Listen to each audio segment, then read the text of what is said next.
Europe 1, historiquement vôtre, avec Stéphane Bern. Mes aïeux, quelle époque, mes aïeux, quelle époque. Oui, mes aïeux, quelle époque, une époque et même plusieurs qu'on vous raconte chaque jour pendant 2 heures. Toujours avec Jean-Luc Lemoyne, David Castel-Lopez, qu'on retrouve dans un instant.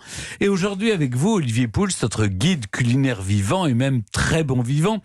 Ça s'est passé dans le passé. On remonte au XVIIe siècle pour découvrir que le pain n'était pas ce qu'il est devenu aujourd'hui. Oui, et je ne sais pas si, comme beaucoup de Français, vous, pendant le confinement, vous avez aussi essayé de faire votre pain.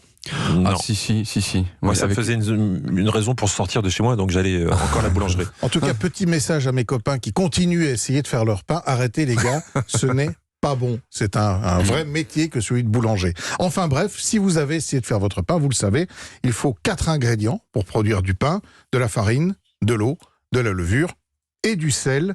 Et bien sûr, un certain savoir-faire.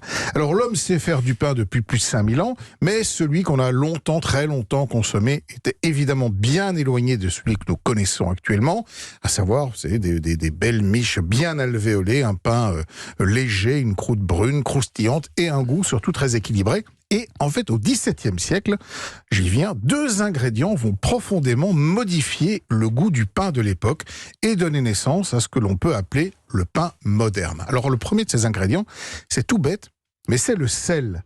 Car jusque-là, le sel, vous le savez, était très lourdement taxé et il n'était pratiquement pas ou jamais utilisé dans les pains. Et donc, il arrive à partir du XVIIe siècle, premier changement gustatif. Et surtout, l'autre produit, c'est la levure. C'est en 1665 qu'un boulanger parisien a l'idée d'introduire pour la première fois de la levure de bière dans le pain. Alors c'est une idée qui permet d'obtenir des mie plus légères et régulières et surtout d'accélérer le processus de fermentation. Ça modifie aussi le goût du pain, Olivier. Bien sûr, en lui donnant une petite amertume que les clients adorent d'ailleurs. Le succès est tout de suite au rendez-vous. La levure de bière est un champignon qui est extrait directement de la bière. C'est un produit issu de la fermentation, et la fermentation, ça, l'homme la maîtrise depuis très longtemps. Mais comme toute invention, elle a ses détracteurs, et l'Académie de médecine se prononce contre l'utilisation de cette levure de bière qu'elle juge pas très bonne pour la santé. Elle est entendue par les pouvoirs publics qui interdisent tout simplement son utilisation, une interdiction qui va durer 5 ans. En 1670, le Parlement finit par autoriser à nouveau la panification avec de la levure de bière.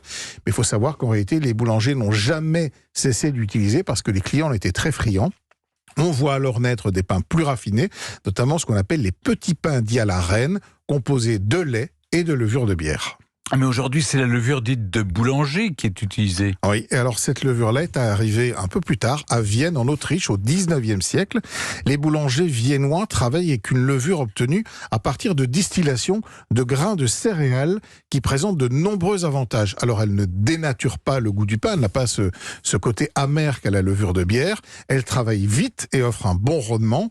Cette levure est consacrée en 1867 lors de l'exposition universelle de Paris et elle s'impose alors chez nous. La première usine à fabriquer de la levure de boulanger est ouverte en 1872 à Maisons-Alfort, en France. Le succès est tel que petit à petit, l'élaboration du pain au levain naturel, ce qui se faisait avant et qui donne des pains en général plus concentrés, moins alvéolés, va disparaître au profit du pain à la levure. Oui, mais enfin, l'histoire est un éternel recommencement, on le sait bien ici. Comme le dit mon voisin David, tout ce qui est ringard finit toujours par redevenir cool. Et donc, depuis quelques années, c'est le grand retour du pain au levain naturel, au détriment du pain à la levure. Un pain jugé plus digeste, plus complexe en termes de saveur, et se conservant plus longtemps. Alors, pour information, le levain et la levure ne donnent pas le même type de fermentation, c'est pour ça que c'est pas le même pain. La levure donne une fermentation alcoolique, transformation des sucres en alcool et en gaz carbonique qui fait lever le pain. Le levain, qui est beaucoup plus lent à travailler, une fermentation lactique, dont malheureusement le procédé est un peu trop compliqué à vous expliquer ici. Et puis surtout, je crois que nous n'avons pas le temps, ce qui m'arrange. C'est surtout ça, ouais. C'est ça, surtout. Merci beaucoup, Olivier Pouls. On retrouve évidemment Mes aïeux, quelle époque sur europe1.fr.